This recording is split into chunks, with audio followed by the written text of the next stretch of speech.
Hi, my name is Laura McLean, and for my Group 2 project, I will be talking about the first moments of the Big Bang. So before I get into my research paper, I want to do a quick recap on what exactly the Big Bang is. The Big Bang Theory is the leading explanation about how the universe began. Discoveries in astronomy and physics have shown beyond a reasonable doubt that our universe did in fact have a beginning. So, in my research paper, I state different analysts who took interest in this hypothesis and also state different findings about the Big Bang Theory. So, going back to the first moments of the Big Bang, as stated in my research paper, the Big Bang Theory presents credible evidence to explain the origin of the universe. To start it off was when the Earth formed from a massive expansion of the black holes, or regions of substantial gravitational pressure, also known as singularities. The universe then inflated from the effect of the chaotic forces that pulled apart from the various sides to enhance the formation of multiple features. And then I added 2 images having to do with the expansions.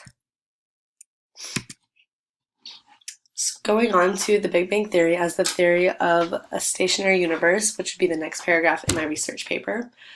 The Big Bang Theory presents numerous illustrations to justify the origin of life and the world.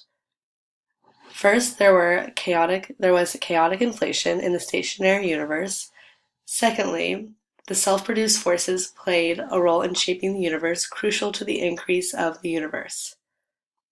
The moments involved a lot of inflations and changes due to ensure that the Earth would take a particular shape. Moving on, solar restraints on supersymmetric theories. A British physician who goes by the name of John Ellis talked about the different types of solar controls that existed in every theory explaining the cosmological constraints. As you can see, I added 3 different pictures of him. There was a given explanation for Ellis's theory, which was the Higgs fermion. First, the neutral gauge exploits the restraints in the solar as one dependent on the major elements. The other explanation given involves the fact of the lightest neutral supersymmetric particle is mainly a photon. The constraint in Higgs fermion is the lightest neutral supersymmetric particle, which again is the Higgs fermion. So, going on to causes of the Big Bang, starting off so largely, different causes of the Big Bang theory having such a strong reputation would be that the initial frameworks of this theory present a significant and expansion from singularity based on infinite temperature and pressures.